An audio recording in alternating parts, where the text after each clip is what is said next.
Hello everyone and welcome to the Tank Club. I've been thinking a lot about the tank role in the Elder Scrolls Online and the recent decline in the tank role, and I wanted to take a look at exactly what has happened to all the tanks.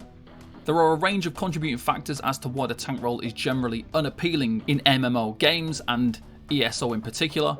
It's become much harder to find tanks, especially experienced tanks, to fill groups, and we're going to take a look at why people don't play as a tank in the Elder Scrolls Online.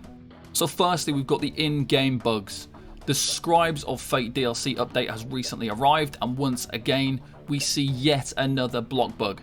Now the reason this is so significant is because there have now been problems with blocking in ESO since November the 1st, 2022, when the Firesong DLC released.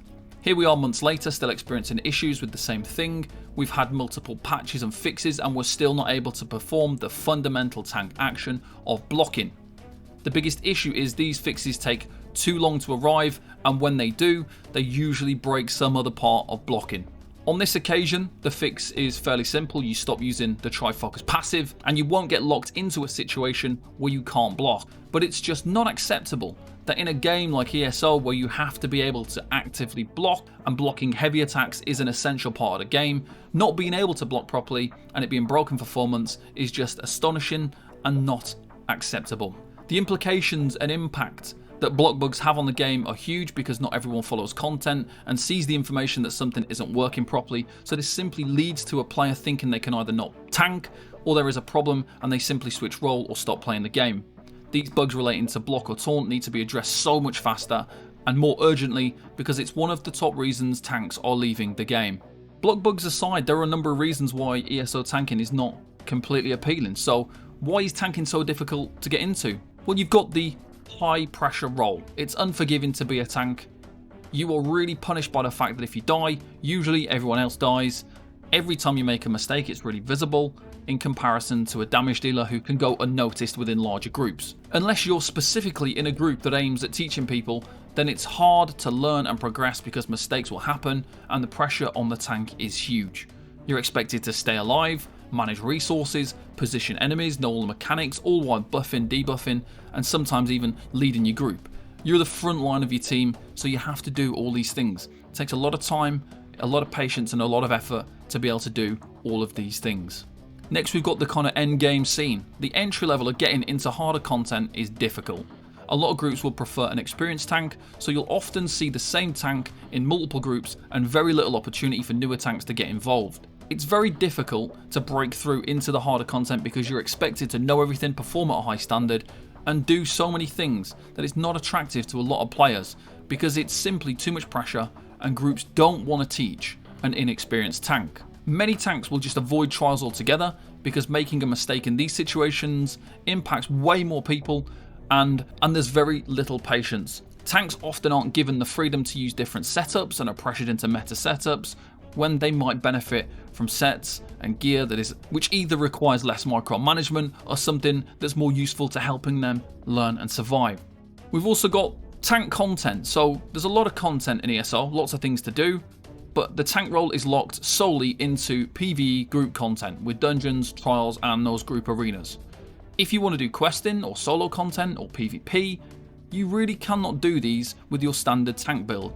An ESO tank has virtually zero damage output, your job is to taunt, survive, buff and debuff, so going into that content is really difficult, and even doing PvP as a tank is quite useless because there's no functional use for a tank in that situation, and you're also unable to kill anybody. Most other MMO games allow tanks to still perform some kind of role outside of the PvE group content, and this is not the case in ESO unless you do a full build switch. Being a tank can sometimes be quite boring. If you are a damage dealer, you might be sitting in the dungeon queue for quite a while simply due to the lack of tanks.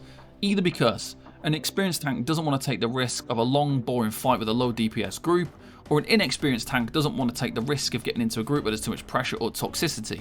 All in all, it leads to tanks avoiding the dungeon queue or tanks switching over to different roles. Another thing to think about is the group content decline. Compared to a year ago, there's way less PvE groups doing organised content, and as a tank, that's really the only possible content you can do. So this has pushed a large number of people away from the game because they just can't find groups to run with. Another thing is things like account-wide achievements, means once you've completed everything, there's almost no reason to go back and do it again anymore. You've also got to think about people play a tank not because they want to or because they like it. It's because the role needs filling. So they do it for the group's needs rather than their own passion for playing the role, which can create some discontent in the longer term. So what can we do to make tanking more appealing? Well, bugs for a start with the core tank actions really need to be addressed and fixed much more quickly. It's hard for me to guide people into playing the tank role when we have prolonged periods where there are critical game affecting bugs that make the tanking role hard or sometimes even impossible.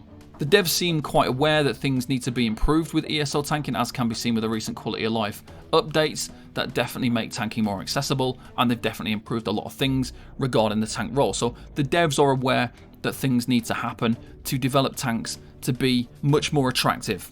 And knowledge and education. The Tank Club is dedicated to educating tanks and giving you the information and knowledge needed to access tanking and progress from absolute beginner level to as far as you are willing to push yourself. As we move towards the Necrom chapter, we'll be overhauling guides and content and trying to display things from an absolute beginner perspective to help you grow as a tank. Should you play ESO as a tank? Well, I've played a number of MMO games, and ESO is definitely one of the best MMO games out there to play as a tank if you are doing dungeon trial or arena group content. ESO has some really engaging mechanics and fun content, and tanking is a very active role where you need to be actively blocking, dodging, managing your character through each combat situation. It's really fast paced, it requires experience and knowledge to overcome encounters, but once you develop that knowledge, it's a really rewarding experience. So there are some kind of negative things in there, but there are a lot of positives when it comes to ESO tanking. The main thing that we need to worry about right now is these bugs need to be addressed much more quickly. Once that happens, we will start to see an upturn in tanking once again. If you need any more information about anything regarding Elder Scrolls Online tanking, make sure you check out thetankclub.com, and also you can ask any questions about anything tank related over on the Tank Club Discord. Thank you very much for watching, and I'll see you next time. Bye bye for now.